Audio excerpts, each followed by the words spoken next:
Hey, everybody, welcome back to another edition of Printing's Alive, the podcast where we talk everything print. Today, I have, yes, you got it, another special guest, but this guest has the longest name in print. We have Colin Sinclair McDermott. Did I get that right? Spot on, buddy. Okay, good. So you're the first out of 31 that I got right. I usually get the names pronounced wrong. So welcome to the show. Thank you for having me. It's a pleasure. Oh, pleasure to have you on. So reason I invited Colin today is because we basically do a lot of the same things and that we just want to help printers succeed. We want to help them grow and we want to promote the print industry. I'm on the North American side. He's across the pond in the UK. So I welcome you again and just give a 2-minute spiral of you. Yeah. Thanks, Warren. So, as Warren said, I'm based over in the UK. I'm in Scotland, on the West Coast, and I am a print coach. So I came into the industry back in the 90s.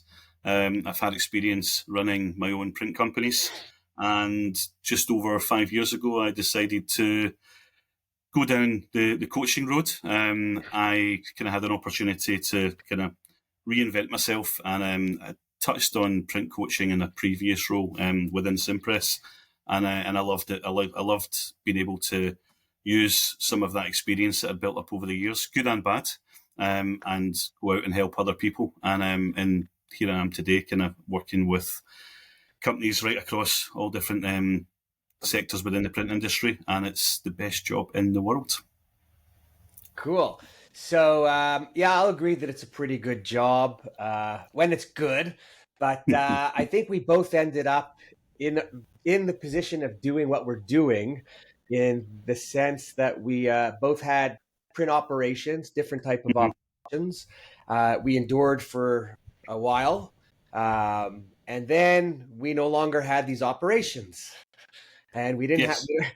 And I'm smiling because it's not a funny thing, but it's just kind of funny that I'm sitting here with you on the other side, who's almost a similar, very similar experience. I was in a more in the bigger manufacturing facility. You were more in the smaller shop franchised. But at the end of the day, we need to take care of our customers. And sometimes things happen that are within our control, and sometimes things happen that are not within our control. And I don't know about you, and I'm sure it's the same as me. When I finished the other side, not by my choice, I always add, I thought, hey, what can I do within the industry that has meaning? And that was, I really am a printer at heart, ink in the vein. I just want to help printers succeed. I don't want to see them make the mistakes that I made or others. Yeah, we've got a lot of similarities there. And as you touched on, kind of, I've had a failed business in the past, and I actually wear it as a badge of honour, to be honest with you. And I know this is something. In fact, I wrote an article for Print Week just recently, because there's definitely a divide between how that's kind of looked upon, certainly in the States versus what it is over here. And I think it's definitely shifting, but from my experience working in the States, like, people see that as a good thing. People see it as you've gained a lot of experience, you've learnt through that process. Whereas certainly it's something I wasn't comfortable to speak about for quite a few years afterwards, because I was ashamed to I'd made mistakes. I didn't want other people to know. And even when I started this business, I wondered how it would be perceived. But listen, I've made some bad decisions in the past. We all make mistakes, so long as you learn from them. And that's one of the reasons why I do what I do, is to stop other people making some of the mistakes that I did as well. Oh my, yes. I have made millions of dollars of mistakes, where I could probably teach an MBA course on mistakes not to make if you're in print manufacturing, right? And then we try to pass on that information and help others. But it's funny you said ashamed, and I remember when my business closed and there was a print show coming up in Canada. And I went to it. I wanted to go to it, so I went to it. But I remember being there, and I remember as the show was opening, I was standing outside the doors, and I was afraid literally afraid to walk in and open the door because my business just closed. I owed some companies money. I don't think I hurt any small business, but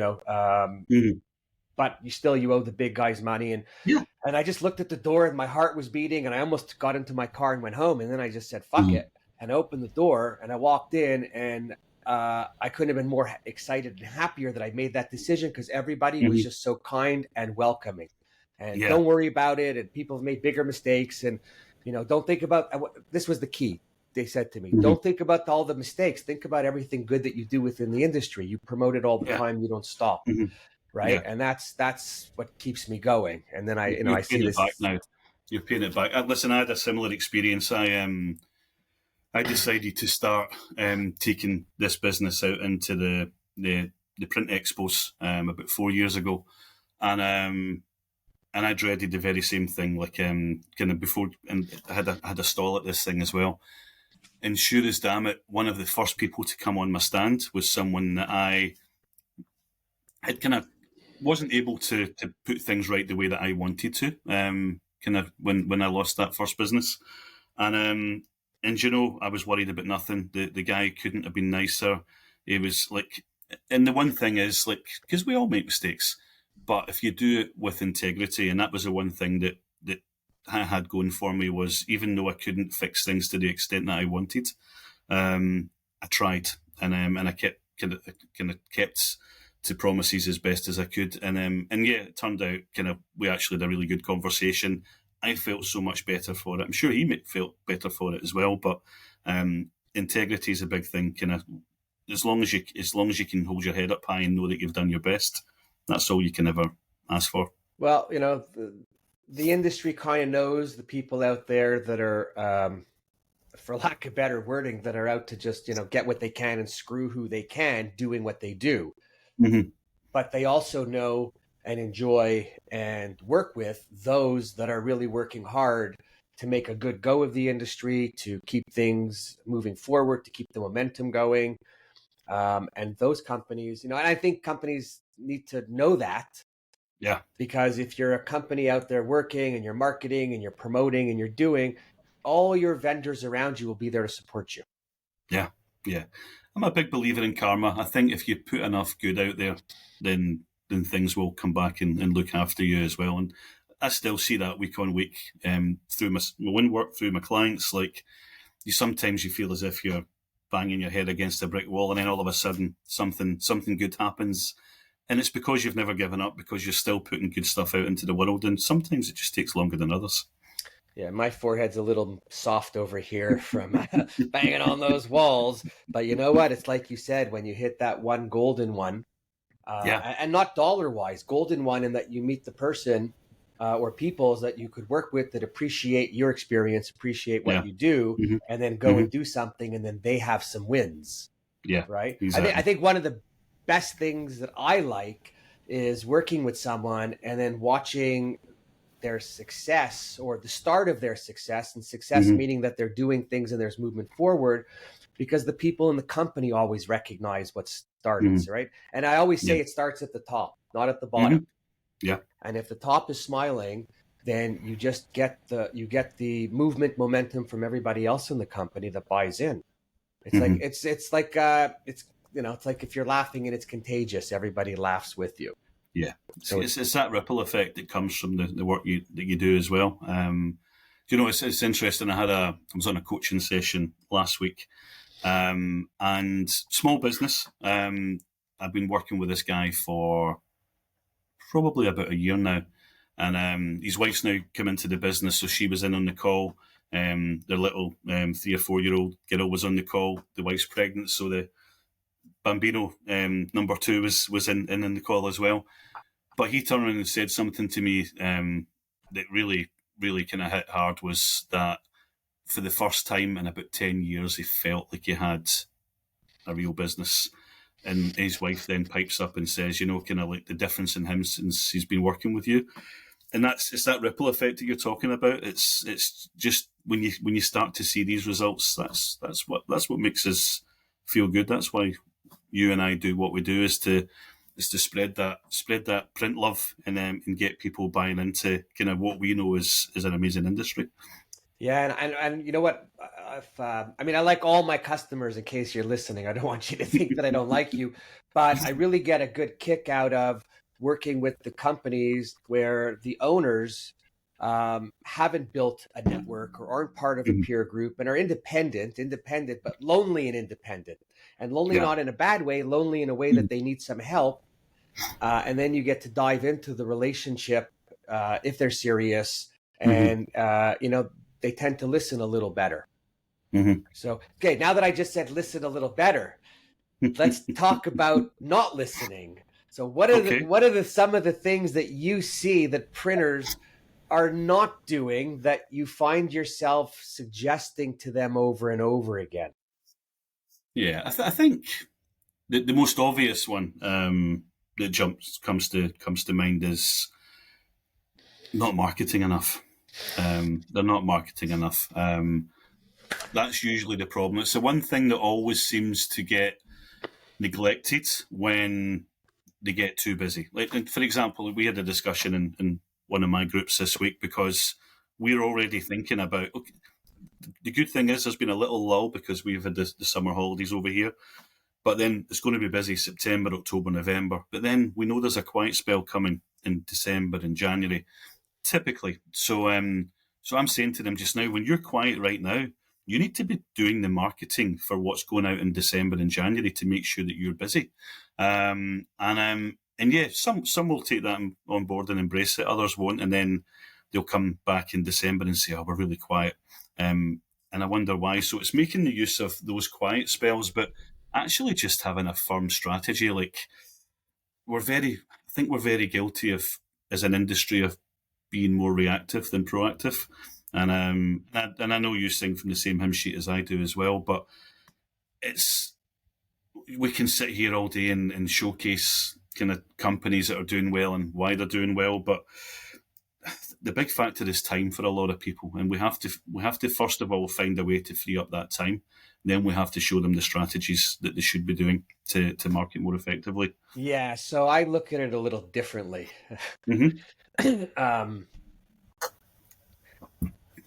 They're just bloody thick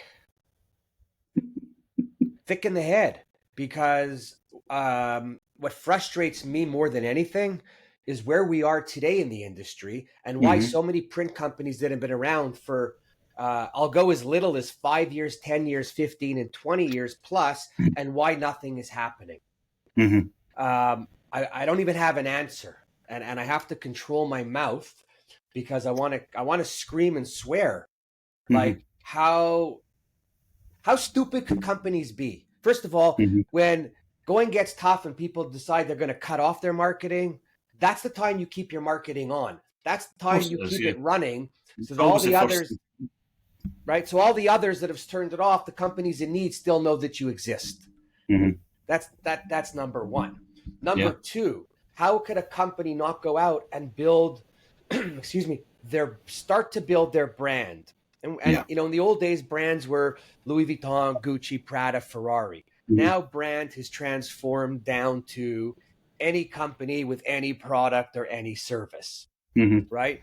But for all the stuff that printers put out, for all the stuff they make, for all the clients that they have, the designers they deal with and others, why are they so thick? And why are they so resistant? And if you're a printer listening and you're doing nothing, right? I would love for you to call me, call Colin. I just want to know why you're so thick, why you've got a wall up, why you're so stubborn, why you want to argue with everybody in marketing about it. Can you tell me why they're like that? Yeah, I probably wouldn't use the same terminology, but I appreciate there's a big frustration here because we're trying to help people. But listen, I think a lot of the time you don't know what you don't know. But I think time's a big issue. But we don't understand kind of marketing well enough, and that's one thing I'm trying to change. I think it was Bill Farquharson you had on a few weeks back. And marketing and sales they've come together, but people still don't see it that way and they don't prioritize it that way. I teach a system called the customer value journey, and I can very quickly identify when I go into a business where clients are dropping off, and there's money being left on the table. They're not nurturing their existing customer. People are so focused on going out and trying to find new business that they're not looking after the ones that they've already got. They're not. And you and I both know as well. Like, how many times have you been in a situation where you've spoken to a customer and you hear those famous words, "Oh, I didn't know you'd done that." And I've heard you speak about you being out with a sales guy, one of your sales guys in the past, and the client didn't know half the stuff that you done. I'm biting my tongue as you started to say that, right? So this is what I'm going to say now is for the owners to be listening, okay? To the owners, the guys whose money's on the table, men, women, young women, old men, old women, families, whatever. I used to ask my salespeople to book appointments with our better customers or all the customers, and I just wanted to go around and say hello. Why? Number one, I want to thank them for the business. Number two, want to really make sure that we're servicing them right and hear from them if we are not. Want to make sure that we're presenting all of our services to them. But more importantly, the fourth thing is, as the owner, I could say things to the customer that the salespeople cannot say. And I don't mean it in the negative stuff, but I could put offers out there. I could entice them because I am the owner, right? And I used to have some salespeople who couldn't make the appointments fast enough for me to go with them because they knew that the benefits of. And the most important thing is, when you go with your salesperson, the customer feels good. You, the owner, the salesperson has a good relation with the owner. The owner's here. They care, right? It's about they care.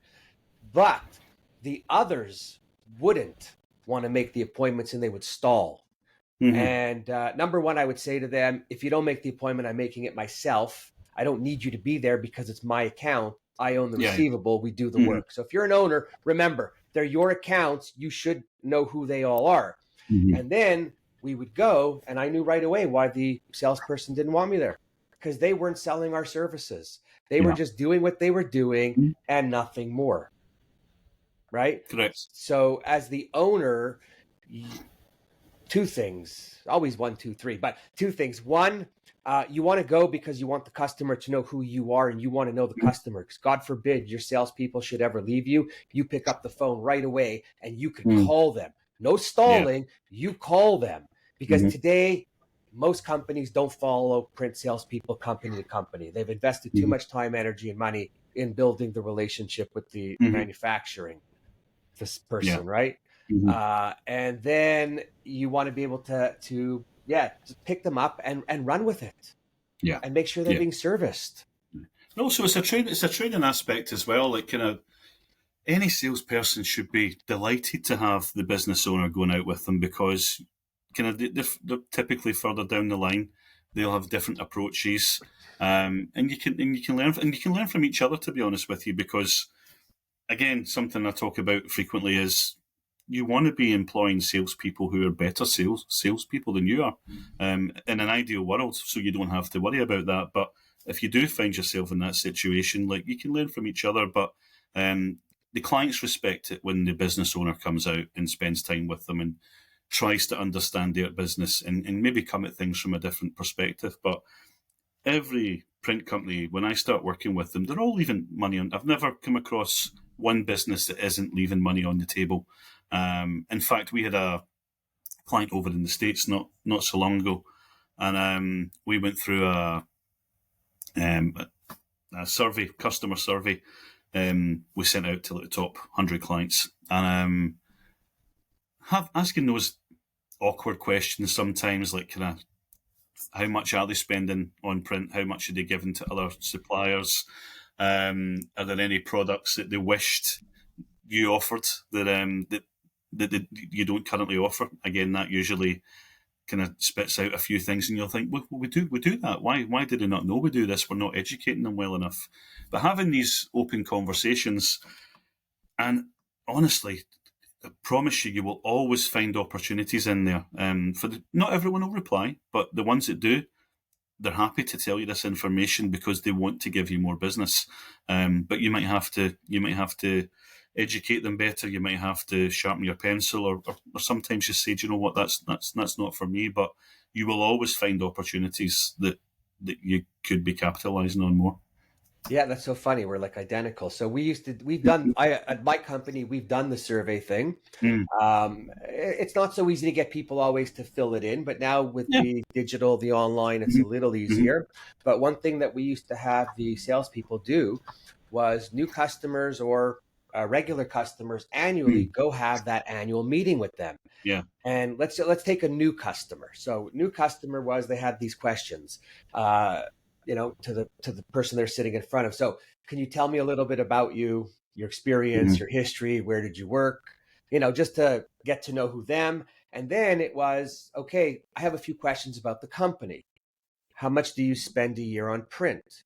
And we would advise them to advise the customer.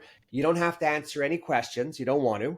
We're really asking them so that we can get a fingerprint of who you are, what you do, what your needs are, and in what areas that you move, so that should you call us, we're not going to be fumbling the ball or trying to do something that's not for us. So how much business, how much print do you give out a year? How many companies do you deal with? If you're good, who might your suppliers be? Because we just like to figure out the level who we're competing with, because we know all the players in town. Yeah. And I even joke sometimes to a customer, and that's me making the joke, all us printers know who's biggest customers anyways, eventually, but that's okay. What's your budget? What's your pain points? What solutions are you looking for? And then you get into those real questions. Yeah. And I will tell you that a good 80% plus answer all the questions. Yeah. Right. Because it's worth it for them. It's worth it for them. I'll tell you, just going on from that as well, one of the things we done when I had my print company was we kind of collaborated with, still to this day, I mean, it came through a networking opportunity. I used to run a lot of networking events. I used that as my mechanism to kind of bring print into the mix. And we done like breakfast and lunch meetings, but my biggest event I ran was, we had 2,500 people through the door in one day. Wow. 90 exhibitors. And it was a kind of meet the buyer type event. But whilst I was doing one of these events, met two lovely ladies from Manchester in England, and turned out they were setting up a new thing within the Chamber of Commerce in Greater Manchester of Commerce. I believe is the largest, or one of the largest chambers in the UK. And they had this new incentive called Chamber Plus that was launching, and they wanted me to come in as the sole print supplier. And what they were going to do was basically every time a new member joined, and they would go through existing ones as well, but everything you just said there, they'd done it for us.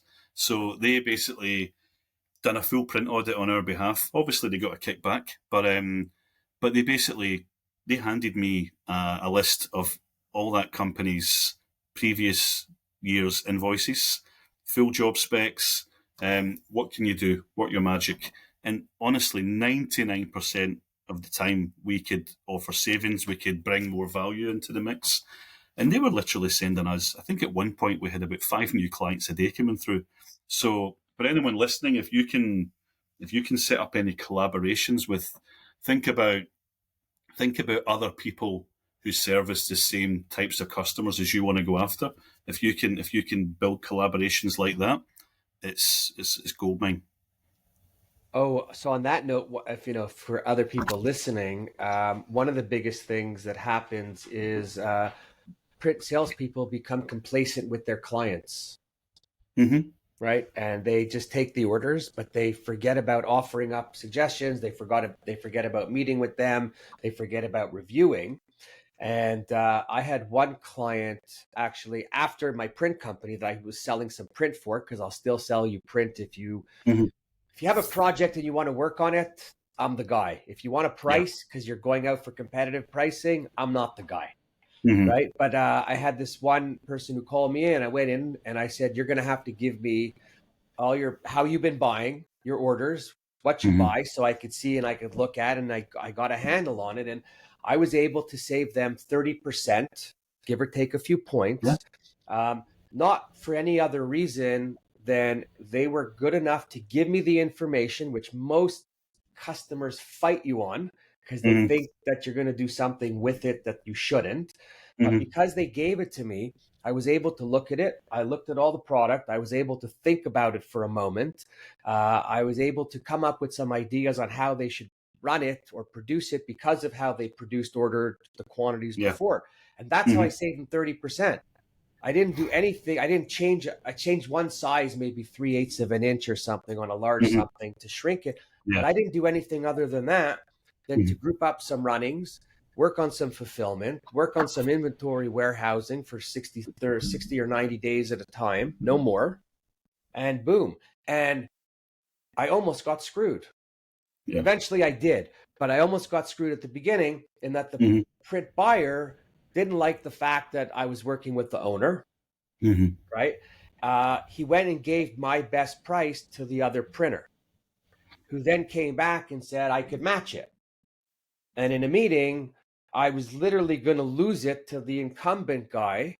And I basically, I kind of slammed my hands on the table in a moment of, wanting to make some noise.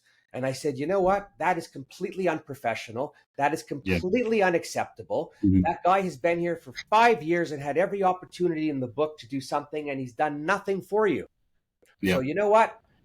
I'll be good if he can credit you the difference on every invoice for the last 12 months. I'll walk away. My job is done. I'll give you a bill for my time. Yeah. And, fortunately, the owner was like, no, that's not going to happen. And then after a couple buyers, it kind of fell back into that. But not every owner could be everywhere, right? But you have to really give it your all. And if you're a salesperson, you want to be on your account, not bringing them donuts and stuff like that. And people don't even want to go out with you anymore because no one has time to go out with you anymore. But you have to be on them and let them know that you care in every way possible. Yeah. Print sales has changed. I remember the days when you could grab a bag of biscuits and go in, and people would have time to sit with you and have those kind of chats, but everyone's too busy these days. So you have to change your approach. You have to be a bit more creative about how you build those relationships. That or they're on a diet. They don't want the biscuits anymore, right? Listen, I remember I would have hockey tickets and I'd say to a customer, hey, you can come to the hockey game with me and we could rub knees in those tight seats, or you could have the tickets and take your son to the game. I think it would be a life moment for your son. And they're like, really? Nice. And I'm like, yeah. Nice touch. Right? Happy to go with them sometimes, but truthfully, I don't want to go most of the time. I got other things I got to be doing at night. Yeah, exactly. But so important. So let's talk quickly or briefly. You said it, sales. How have they changed in a bigger way from how they were to today? Okay. Listen, when I came into the industry, we didn't have access to the tools and resources that we do today. Spoke about this in a recent podcast as well. So I started off, I kind of cut my teeth. I started off as an estimator. Actually, I came into that business as a junior estimator, fresh out of print college.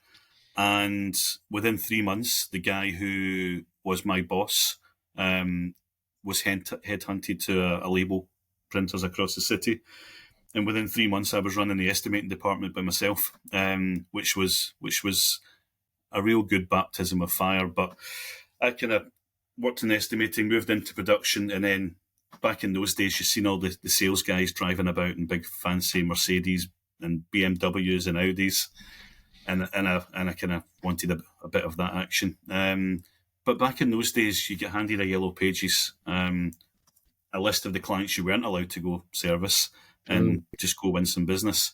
Nowadays, it's a whole different ballgame.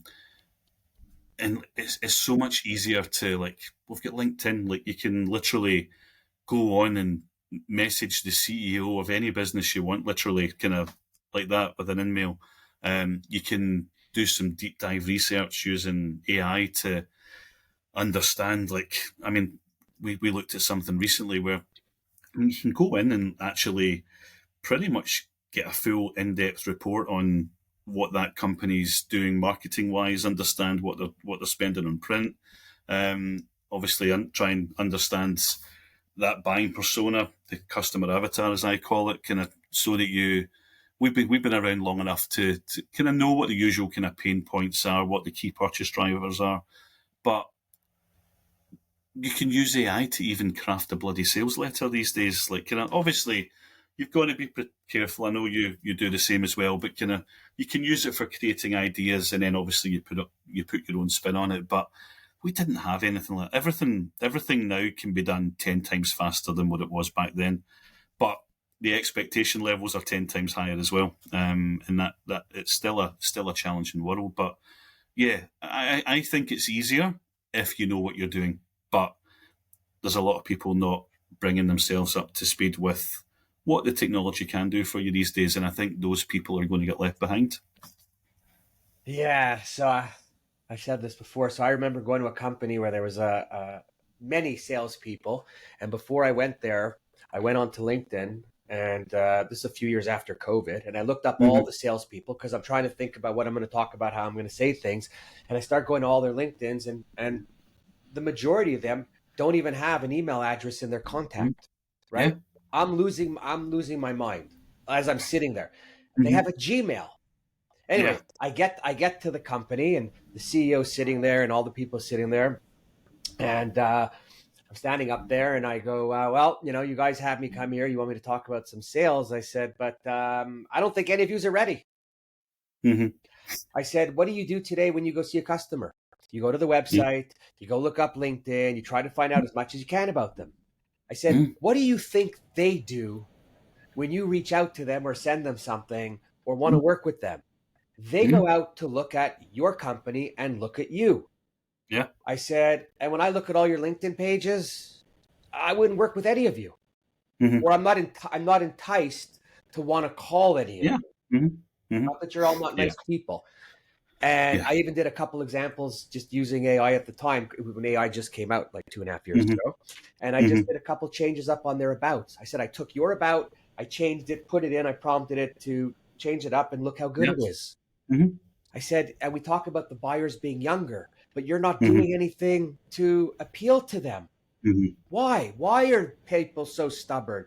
Why are owners? I just did a podcast, and I suggested to the head of the organization or the owner, I said, can you reach out? Why don't you reach out to your salespeople, ask them to look at the post on LinkedIn, and ask them to share it on their wall and write something about it. It then promotes the company, promotes the podcast, but it promotes the company. It shows that they're active out there doing things. You know what the owner says? We don't tell our people what to do. I said, I didn't suggest you tell them what to do. I suggest you have a conversation because this is part of marketing. You start at the top, and all they have to do is share and write a couple words and start to look good. Why? Why is everybody so stubborn? I think there's a couple of reasons. I think education-wise, people don't appreciate the opportunities that lie within platforms like LinkedIn. I think there's a reluctance. I see this a lot. People, they know they should be doing it, but they don't do it at the fear of putting themselves out there. Not everyone is like you and I, where we're prepared to kind of go all in and just put ourselves out there. I had situation with one client, and honestly, this happens almost I weekly like now. the word incident better, by the way. Just saying. But he was quite shy at kind of putting himself out there. He didn't want to be seen as being show offy. Anyway, we coaxed him into. He'd done a job. It was a Lego store was opening in his local city, and they'd been brought in to do the branding. And it was literally, this branding was going to be up for 24 hours, been taken down, and then the real branding was going up. It was just a temporary fix. And anyway, we got him to post this on LinkedIn, and post went nuts. Not quite as viral as your video that you put out, but the post was very well received, considering he'd gone from really not maybe posting once a month to kind of so he didn't have an engaged audience. He picked up 5 new jobs from that one post. 5 new jobs from that one post, and now we've got him. And to be fair, I hear it all the time. Clients come back to me and say, "Thanks for pushing me to put that content out there, because I see it now. I see why it works." But I think there's a number of reasons why people don't do it, but you've just got to do it. Push yourself out your comfort zone. So let me ask you.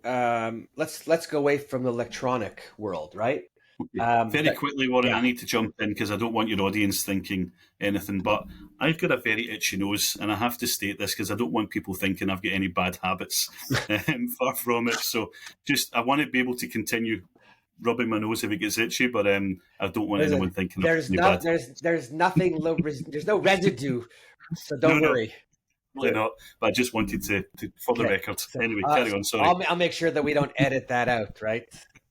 But so let's go basic, old school, and traditional direct mail, right? Mm-hmm. Why is every printer not every month building a list of 500 to 1,000 people within a 2, 3, 5, 8 mile radius of their business, and put a student on, put a young person on, employ them to make phone calls to get the right address, the right name. Yeah. It's 2 weeks worth of work, right? A month worth of work for a young person. It's $20 an hour.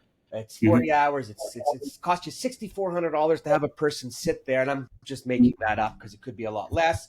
Get all the information, names, do the research, build a proper list. And why are they not printing and mailing personalized mail once a month for 12 months? If you're doing 1,000 a month, it's 12,000 at the end of the year. If it's $1 each or £1 or whatever it is to post, so that's 12 grand for the year. Your design, let's call it $500 a month. Let's call it 1,000. So 1,000 for post, 1,000 for design, 1,000 for print.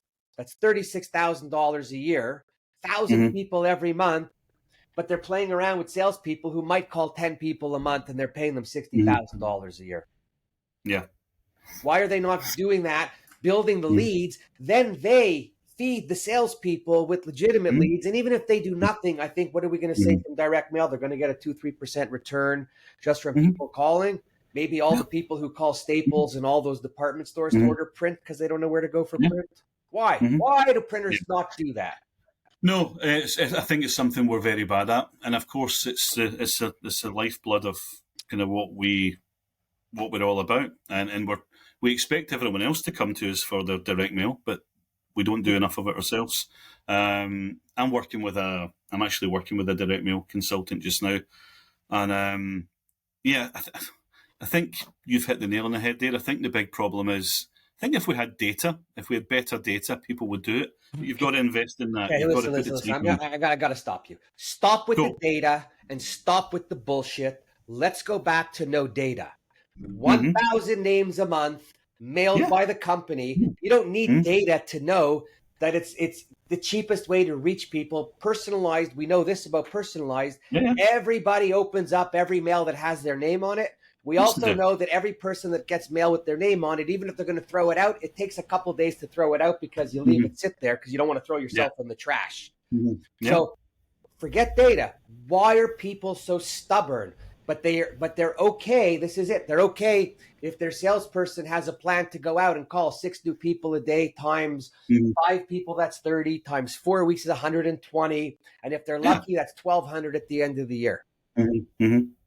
It doesn't make sense that they're okay. Right? No, listen, I do completely agree. I think data is the one thing that holds a lot of people back from. Obviously, you've got your existing database. Even start with that, but bring someone in. It doesn't even need to be an employee. It can be. There's plenty of folk you can outsource this stuff to. Build up that database. But yeah, listen, you've got to be doing direct mail. I'll tell you one story actually. This consultant was telling me about, and I love this. And I'm sure he won't mind me sharing it with your audience. But he'd been doing some direct mail for himself, and there was one company he was really after, and he was having one last attempt, and he sent the guy a box, an empty donuts box, and there was something in the message along with, I got so tired waiting for you to reply to my last letter that I ended up eating the donuts that I'd planned for us to have when we celebrated coming together as a partnership. And I love that. I think you've got to get creative. You've got to think outside the donut box, so to speak. But this is what we're all about, print. Like, we have to be practicing what we preach and stop making excuses and just do it. Yes, it costs money, but it's a lot more effective than email. It's a lot more effective than phone. Pull them all together. Use that omni-channel approach. It's a lot more effective than hiring a salesperson to come in that you know is going to take 18 months to succeed, that it's going to cost you X amount of dollars, and after 6 months, you're pulling your hair out and you're pissed off, and then you let them go after 8 months, and you've already blown $35,000 or $40,000. Yeah. And we're talking about this all the time. So why are everybody so thick still? And if you're listening, please call and tell me why you're so thick. I'd love to hear from you personally. Make me feel better. Maybe I'm missing something. Maybe I'm the one who's thick and I don't get it. But I talk to people all the time, and it's the easiest thing to do. Before you go, everybody wants us, and not only they want a salesperson, they want a salesperson from another company with a book of business. Mm-hmm. We're living in 2025. That doesn't exist anymore. Mm-hmm. Right? Yeah. Or paying salespeople to come over. Salesperson comes over and says, I have a book of $1 million a year. Okay, so you're going to bring 75,000 of it only, right? Yeah. Hmm. It's never as easy as you think it's going to be. We've seen that. We've been around. I know. Again, that was something you and Bill spoke about as well, and it always takes longer than you think it's going to take for it to come in. But yeah, kind of quick fixes are there. You just got to plug those gaps. And that, again, I come back to that customer value journey. And you should have mechanisms in place. Again, when customers drop off, be using direct mail to loop them back in. Don't just rely on one particular platform. Use direct mail, use phone, use email, use social media. Email. How many people listening don't have time to look at the email they get from their friends every day, and those slip through? Mm-hmm. Do people really think that people are gonna read all their business emails that they send out soliciting them? No. To me, the email is the smallest thing on the list of your multi-channel marketing, whatever you want to do. Right? Okay, I'm going to disagree with you for the first time then. You can. And that's why we're having these conversations, because it's good to get the different perspectives. But from my experience, and you're right, listen, it's hard. People aren't opening emails as much as they used to. They're not clicking through as much, which is why you've got to be understanding your customers better. You've got to be talking to them about stuff that resonates rather than just putting generic fluff out there. But in my opinion, from the digital kind of platforms, email still delivers probably one of the highest return on investments for your money, if you're doing it properly. But there's so many different types of email. It's not just about sending a promo email every week. You've got to be, as we spoke about, you've got to be educating your customers. So you want to make sure that as well as your sales guys having these conversations, making sure they understand everything that you offer. You want to be educating them. You want to make sure that they're seeing all the different services that you offer, so that when the sales guy's in there, they can refer back to, did you see that email we sent over with the case study? That business was just like yours, actually. You've got to be coming at it from an all-round approach. So email's still very, very valuable asset to have in your arsenal. But yeah, you've got to be using all of these things. This one-size-fits-all approach is not working. And the companies you see having success just now, they're adopting all of them into their strategy. They're not just kind of picking one or two. No, I'll agree with you, but I'm still into pushing print, making it the biggest part of it, and even should be the first contact because it's the easiest. email, I say that because email gets caught in company spam, gets caught in this, Yeah. gets caught in that, and all the other stuff. Mm-hmm. I remember a promo that I didn't do, but I wanted to do. And I've done a bunch of them, but I wanted to send somebody a box with a shoe with one shoe in it. And then, the message was, hey, I got one foot in the door. Can we set up a time so I could bring the other foot in?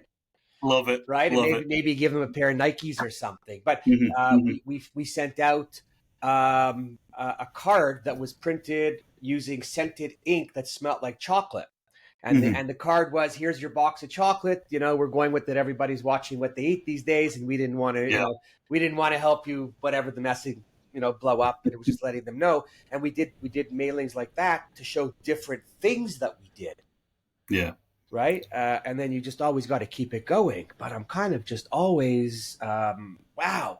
One of the things you do is you were just in Africa and you donate your time. You do a lot of good. Right. How did that come about? And how does that make you feel after? Okay. Excuse me. I was in Malawi.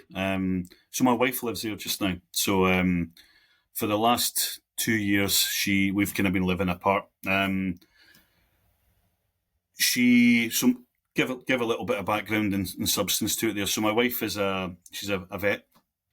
So she's worked with animals since, we've been together since we were 17 years old. You don't have to do the math, Warren. I'm just thinking, well, you got a full head of hair. I'm thinking you could be in your late 20s still. You've not seen the back, but we've been together since we were 17. In fact, it's our 24th wedding anniversary today. Hey, so happy anniversary! Glad to be listen, here. There's been a lot of ups and downs. What I put that poor woman through when I had my print company would make your toes curl. But yeah, no, kind of so.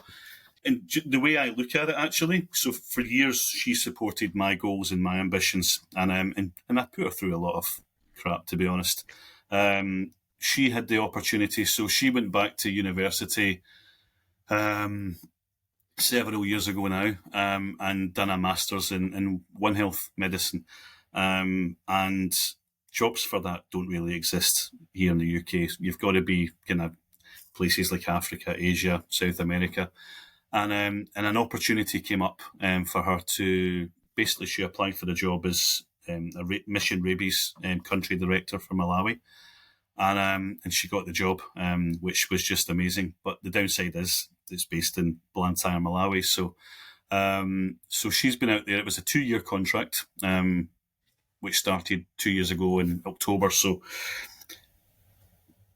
I always knew she wasn't going to be coming home this year because This is where her passion is, and I want to support her dreams the way she supported mine. So she's now been promoted. It's turned into a permanent contract, but we're kind of trying to make it work. I'm very lucky. I can work from anywhere as long as I've got a good Wi-Fi signal, and she's trying to get home more as well. So we're making it work. Eventually, I'll be spending so much time out there. She'll be spending so much time here, and we'll be back together a lot more frequently. So I was out visiting her, but also volunteering.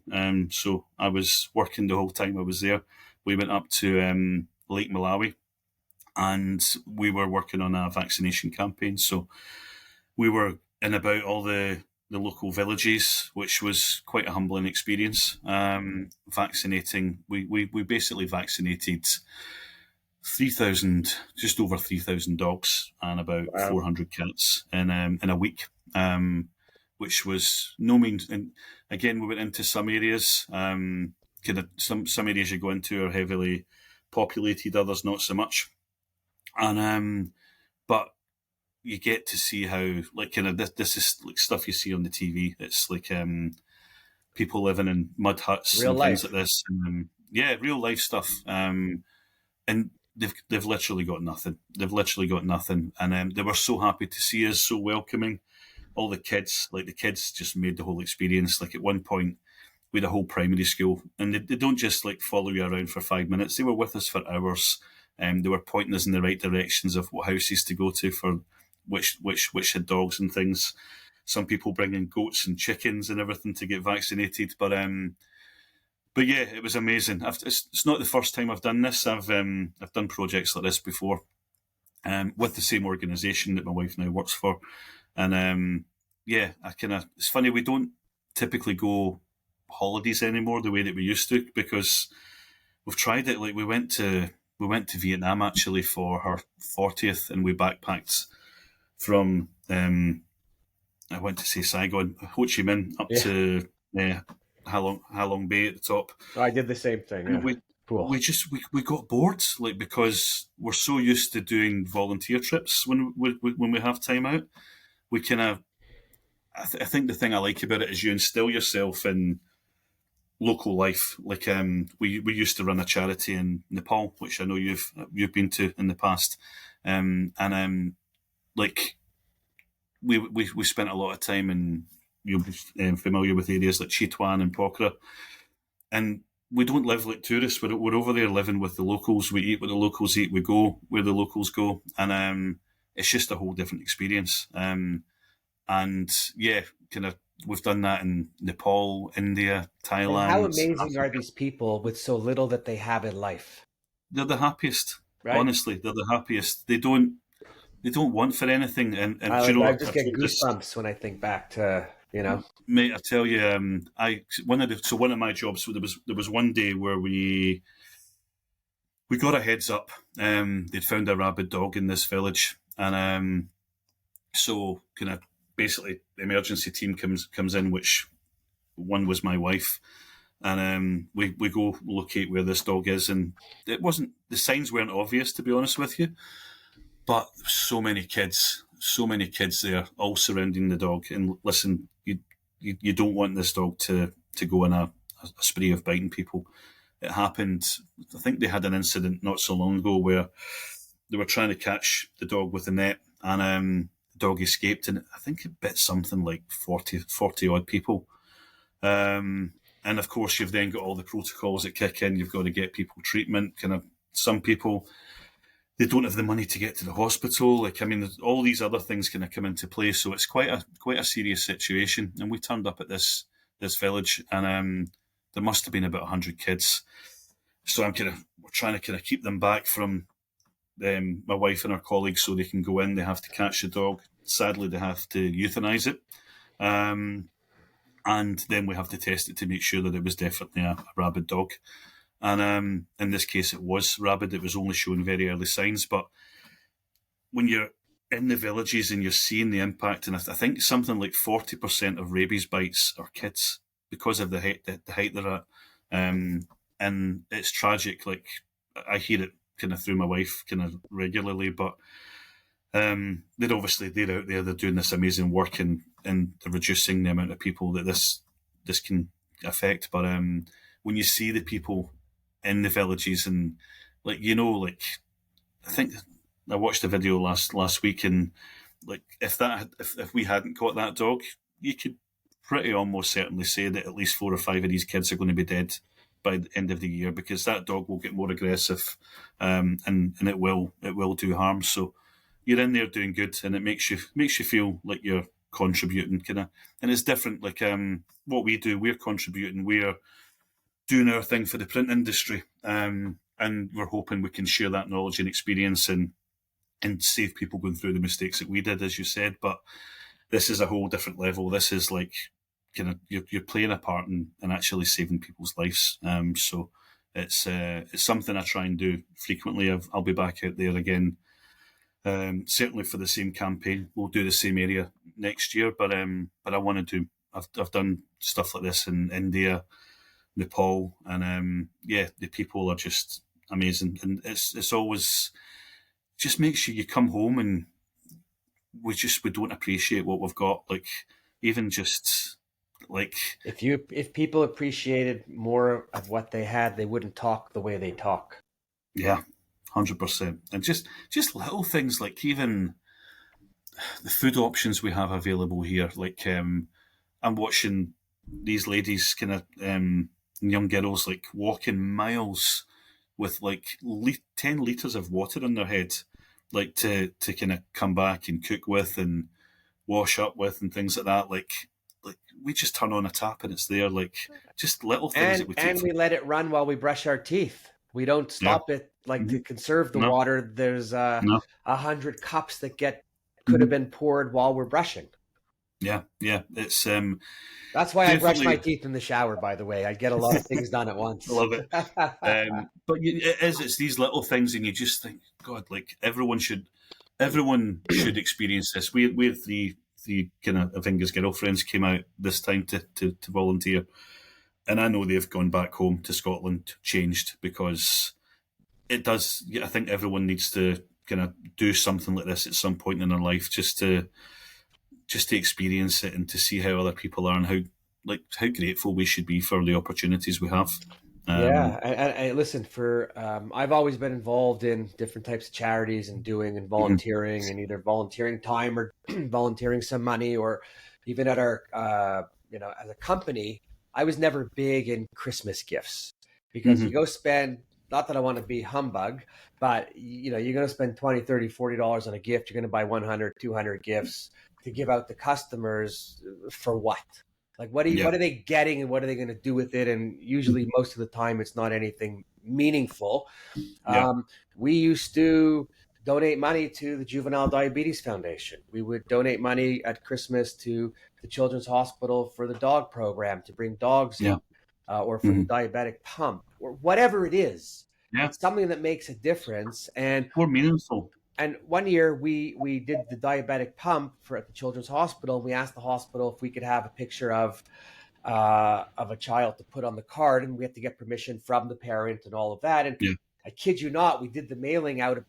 That was our Christmas card, right? Was the picture of the child, and then what we did, and we sent it out. And one customer calls back and says, "Oh my God, that's my friend's daughter," and it was just so nice, and hearing her voice.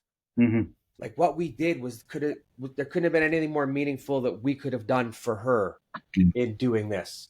So I suggest to other companies, right? And most back up, a lot of companies don't want you buying gifts for their employees, right? Because it creates a whole lot of other issues. But if you're listening, look at your local communities. A lot of companies I know have food drives and everything in the company, but look to see how you can maximize anything with the kids. The Children's Hospital, Children's Wish Foundation, anything like that. It's a game changer. And it makes you feel really good knowing you're doing something good. Of course it does. Of course it does. And we all want to feel good about ourselves. And you want to help people. And it just naturally gives you that meaning of purpose. Makes you want to get out of bed in the morning.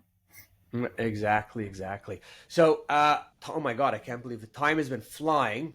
But one other thing we'll chat about before, and then we're going to pick this up again because we can go on and on and on like nobody else's business. The Print Mastermind and your gathering. Yeah. Right? Tell me about that. I've always been a pusher, not the pusher some people are thinking, but a pusher of peer groups and meeting with more like-minded people around you to foster some of these ideas, to help you get over some of these issues that hold you back from doing things. But so I've watched a couple of clips of the people in the gathering, and I thought it's great. So just tell us how that came about and what it's doing. So when I first launched this business, obviously there's certainly over in the UK, but there's not many people doing what we do, and I'm glad that we're getting to meet and some of the other folks that do this kind of stuff. Me and you. Two of us. that are real printers. And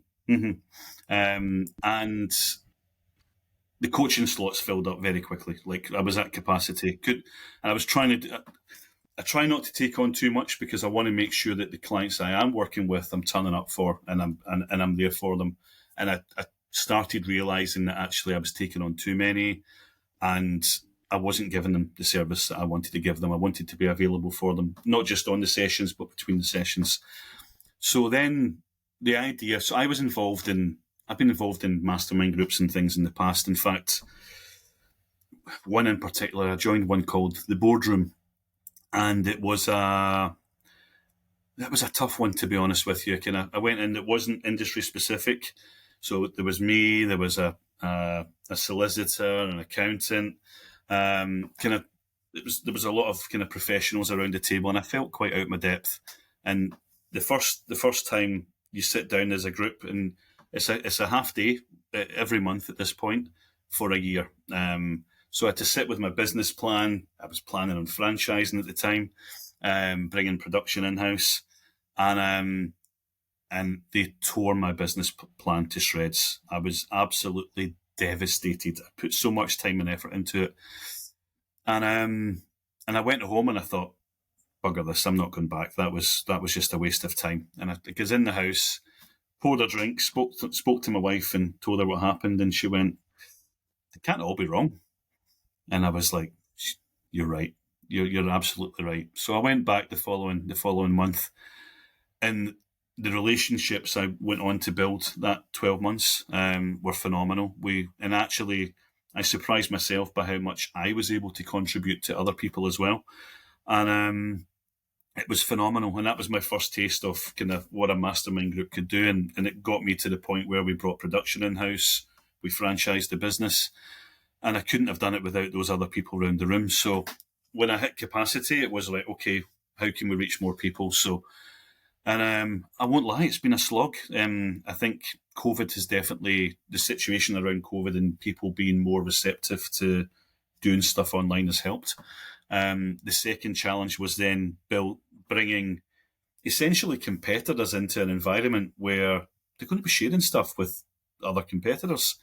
So it's definitely taken longer, but I think we're in a place of growth now, and people are realising that potential, the power that comes from getting all these people in the same industry. Okay, they might be coming at it from slightly different aspects, but it's the most amazing thing when you see it happening. And so we get together every Wednesday because we've got clients joining from all over the world. I kind of try and keep it at a time that suits most time zones, which is 4 p.m. UK time. We've got people in, I think probably the biggest time gap is 8 hours. We've got folk in Nevada that join. And yeah, it's amazing. So there's a structure, like so 1 week in fact, we've got a call next Wednesday, which is the last Wednesday of the month. So that's the goal setting session where we hold everyone to account. So on the last session, we basically said, okay, right, what's your goals for this month? We're going to keep you to account. You're going to come on the call next month and you're going to tell us how you've got on, what challenges did you have, did you achieve those goals? We're going to set goals for the next month. And they're fantastic, and it just keeps the momentum for everyone attending kind of going. We do hot seat sessions where we pick 3 people out of the membership who come in, and we basically do a focus 20 minutes each on their business, and we get everyone to chip in and share ideas and try and guide them in the right direction.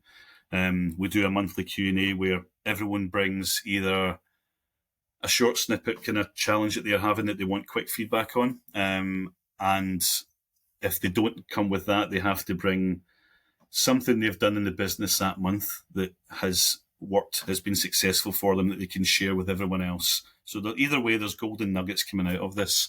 And then we have another session, which changes topics every month, but so like the next session we're doing is all about systems and processes, and we have like table topic discussions, if you like, around that. So no session's the same. Everyone's different. Everyone leaves with at least one thing, yeah, they're so powerful. So yeah, I love what Print Mastermind can do, and it's helping people move the needle.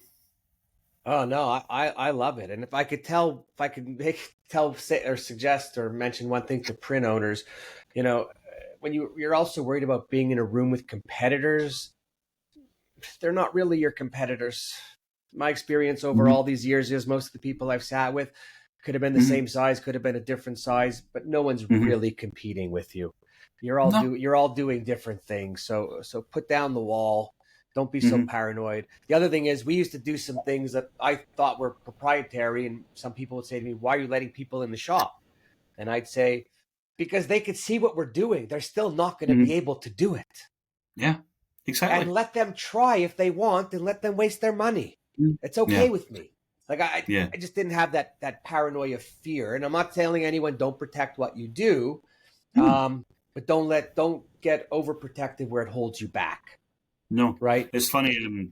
One of your previous guests, Bill Farquharson, so he was running the cell track at D-Scoop this year, and when I was on stage, he asked a question at the end, and it was around what's your take on people being worried about sharing who the customers are and putting testimonials out and things, and my answer was, if you're good at what you do, then it shouldn't matter. Anybody calling someone from a website where the customer's name is there and they gave a testimonial and they're calling to steal work is crazy. Because unless there was a screw up that week, the person who wrote the testimonial, to anyone listening, you're only putting testimonials of your best relationships who have your back covered. Yeah. Right? But you know what? If you're good at what you do, even if it's not through a testimonial, like focus on being the best at what you do. Don't absolutely. Be aware of the competition, of course, but just focus on doing what you do and do it best. And very few competitors do exactly the same thing as anybody else, right? There's always a mix in there that doesn't work. Or, if you're a big company, you're not as nimble as a smaller company. So they might have the big accounts, but go in there because there's small work that they can't do quick enough for that account. 100 different things. This could be a whole other episode alone. Oh, absolutely. Anyways, okay, so we've crossed over an hour, and I know that you have a cutoff, so I don't want to take you away from that. First of all, thank you so much for your time and joining the conversation. I didn't even get touched on what I wanted to touch on, which gives you an automatic invite to come back and be a guest again another time. Look forward to it. And that'd be my pleasure. Everybody, again, listening, I hope you walked away with a few nuggets. All it takes is one nugget to make listening for the hour worth it. If you got one nugget, go tell a friend, go tell someone in the company that they should be listening to my podcast and any other print podcast to give you ideas. I think what Colin and I are here for is not only to promote ourselves, but really to promote the industry, promote other people, because there's not enough of us to go around to all of you who hopefully are lining up to call us that want us. How's that for a little self-plug? Another thing I'll just mention quickly is I am putting together a trip in January to Kilimanjaro. I'm looking for 10 people that are looking for life-changing, game-changing experiences to do something that you haven't done. There'll be a 4-day safari after once we're in Tanzania. I'll put out some information soon, but if you've listened to this, if you have an interest, if you know someone who you think should have a life-changing experience, reach out to me. It is guaranteed to be off the charts. I did Nepal, Amit Dablam Base Camp a couple of years ago, and I'm still reeling from it. So I think this will be great. Okay, enough with the plugs. Again, thank you to you. Thank you to everyone who's listened and listening and continuing to listen, because our numbers are going up every month. So thank you. I'm most grateful. Look to the next podcast. And if you know anyone who wants to be on, let me know and we'll do our best. So thank you. Thank everyone. Any final words you want to say? Do you know what? Just keep doing what you're doing, Warren. You've got so much experience to share and people need to listen. So keep doing what you're doing. I hope this isn't the last conversation we have like this. I'm sure there'll be many more, and I'm looking forward to seeing you in Orlando in a couple of months' time as well. But no, listen, just thanks for having me. I appreciate you giving me the time to do this. And my pleasure. But what I really meant was, is there anything you want to say to the people listening? But I'm happy for everything you said to me. Yeah, but do you know what? I think just to round off what you said as well, like you don't need to do this alone. I made a lot of the mistakes because support like this was not available when I started out. Whether it's me, Warren, anyone else, get yourself a mentor, a coach, someone that you can be accountable to. I've got a coach. I need someone who I need to be held accountable to as well. But yeah, I used to come home all the time, and as I said, my wife was a vet. So when I come home with moans and groans, she always said the complete opposite from what I wanted her to say. So I think when you've got people with experience in the industry that get it, that have worn the T-shirt, kind of, they understand what you're going through. There's a lot of power in that. So whether it's either of us, someone else in the industry, just make sure you're getting that help and support from someone. Awesome. On that note, we're done until the next one. Ciao. Thanks, Warren.